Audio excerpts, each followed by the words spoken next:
અધ્યાય 10 શ્લોક 33. અક્ષરોમાં હું અ છું, સમાસોમાં હું દ્વંદ્વ સમાસ છું.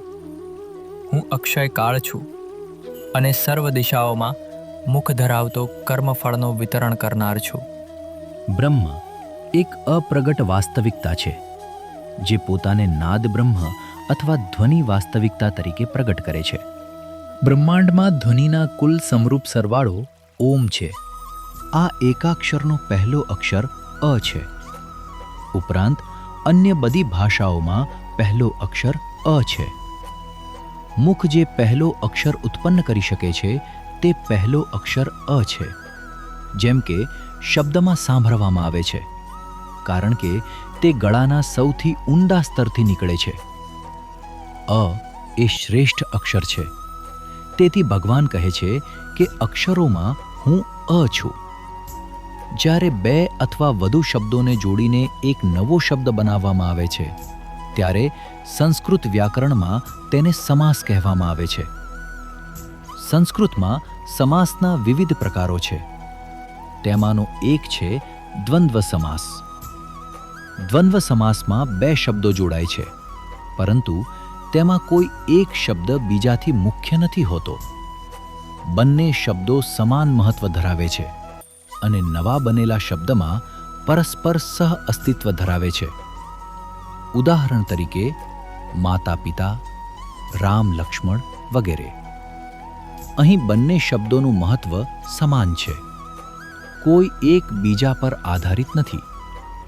આ રીતે દ્વંદ્વ સમાસનો મૂળ ભાવ છે એકતા, સમન્વય અને સહ અસ્તિત્વ. તેથી ભગવાન કહે છે કે સમાસોમાં હું દ્વંદ્વ સમાસ છું. એક ક્ષણ, એક કલાક, એક દિવસ, એક વર્ષ એ સમયનું વિભાજન છે. આ બધાનો એક આરંભ અને અંત છે, પરંતુ સમયનો કોઈ આરંભ અને અંત નથી હોતો. તેથી ભગવાન કહે છે કે હું અખૂટ અથવા શાશ્વત સમય છું. ભગવાન પોતે જ આ અસંખ્ય જીવોના સ્વરૂપે પ્રગટ થયા છે. દરેક જીવ પોતાના ભૂતકાળના કર્મો અનુસાર સુખ અને દુઃખના ફળો ભોગવે છે. કર્મફળની આ સમગ્ર વ્યવસ્થા ઈશ્વરની જ વ્યવસ્થા છે. તેથી ભગવાનને કર્મફળના વિતરણ કરનાર તરીકે ઓળખવામાં આવે છે. ભગવાન કોઈ પક્ષપાત વિના દરેક જીવને તેના કર્મો અનુસાર યોગ્ય ફળ પ્રદાન કરે છે. આ રીતે સમગ્ર કર્મચક્રની પાછળ કાર્યરત શક્તિ ભગવાન જ છે. આપણે જે કંઈ અનુભવીએ છીએ, ભૌતિક જગતના દ્રશ્યો, અવાજો અને સ્પર્શ હોય કે મનમાં ઉદ્ભવતા વિચારો, ભાવનાઓ અને કલ્પનાઓ, તે બધું જ ચૈતન્યની કૃપાથી શક્ય બને છે. જો ચૈતન્ય ન હોય તો કોઈ અનુભવ શક્ય ન બને. આથી દરેક અનુભવની પાછળ ઈશ્વરની ઉપસ્થિતિ રહેલી છે. ભગવાન અસંખ્ય જીવ રૂપે સર્વત્ર વ્યાપેલા છે.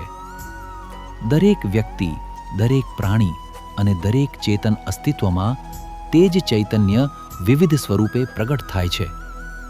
તેથી ભગવાનને કહેવામાં આવે છે સર્વતોમુખ, એટલે સર્વ દિશાઓમાં મુખ ધરાવનાર.